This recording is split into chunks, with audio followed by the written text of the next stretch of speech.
Chapter 15. And it came to pass after this, that Absalom prepared him chariots and horses, and 50 men to run before him. And Absalom rose up early, and stood beside the way of the gate.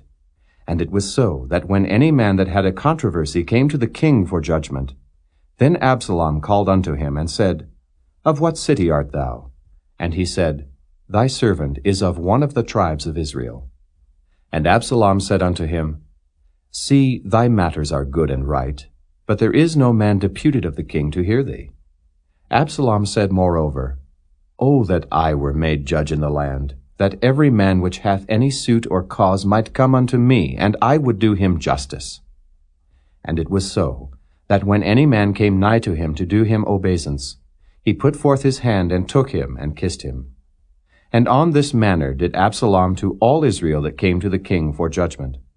So Absalom stole the hearts of the men of Israel. And it came to pass after 40 years, that Absalom said unto the king, I pray thee, let me go and pay my vow which I have vowed unto the Lord in Hebron. For thy servant vowed a vow while I abode at Geshur in Syria, saying, If the Lord shall bring me again indeed to Jerusalem, then I will serve the Lord.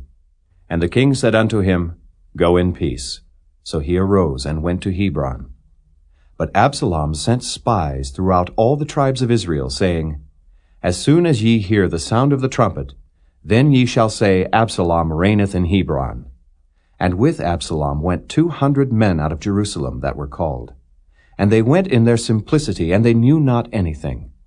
And Absalom sent for Ahithophel the Gilonite, David's counselor, from his city, even from Gilo, while he offered sacrifices. And the conspiracy was strong, for the people increased continually with Absalom. And there came a messenger to David, saying, The hearts of the men of Israel are after Absalom. And David said unto all his servants that were with him at Jerusalem, Arise, and let us flee, for we shall not else escape from Absalom. Make speed to depart, lest he overtake us suddenly, and bring evil upon us, and smite the city with the edge of the sword. And the king's servants said unto the king, Behold, thy servants are ready to do whatsoever my lord the king shall appoint. And the king went forth, and all his household after him. And the king left 10 women which were concubines to keep the house. And the king went forth, and all the people after him, and tarried in a place that was far off. And all his servants passed on beside him, and all the Cherethites, and all the Pelethites, and all the Gittites, 600 men which came after him from Gath, passed on before the king. Then said the king to Ittai the Gittite, Wherefore goest thou also with us? Return to thy place, and abide with the king, for thou art a stranger, and also an exile. Whereas thou camest but yesterday, should I this day make thee go up and down with us? Seeing I go whither I may, return thou, and take back thy brethren.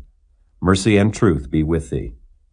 And Ittai answered the king, and said, As the Lord liveth, and as my lord the king liveth, surely in what place my lord the king shall be, whether in death or life, even there also will thy servant be.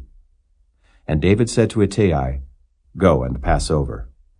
And Ittai the Gittite passed over, and all his men, and all the little ones that were with him.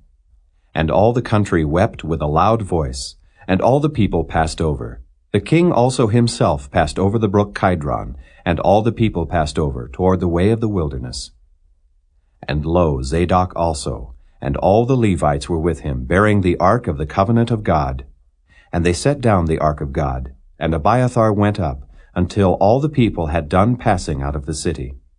And the king said unto Zadok, Carry back the ark of God into the city. If I shall find favor in the eyes of the Lord, he will bring me again, and show me both it and his habitation. But if he thus say, I have no delight in thee, behold, here am I. Let him do to me as seemeth good unto him. The king said also unto Zadok the priest, Art not thou a seer? Return into the city in peace, and your 2 sons with you, Ahimaaz thy son, and Jonathan the son of Abiathar. See, I will tarry in the plain of the wilderness, until there come word from you to certify me. Zadok therefore and Abiathar carried the ark of God again to Jerusalem, and they tarried there. And David went up by the ascent of Mount Olivet, and wept as he went up, and had his head covered, and he went barefoot. And all the people that was with him covered every man his head, and they went up, weeping as they went up. And one told David, saying, Ahithophel is among the conspirators with Absalom. And David said, O Lord, I pray thee, turn the counsel of Ahithophel into foolishness.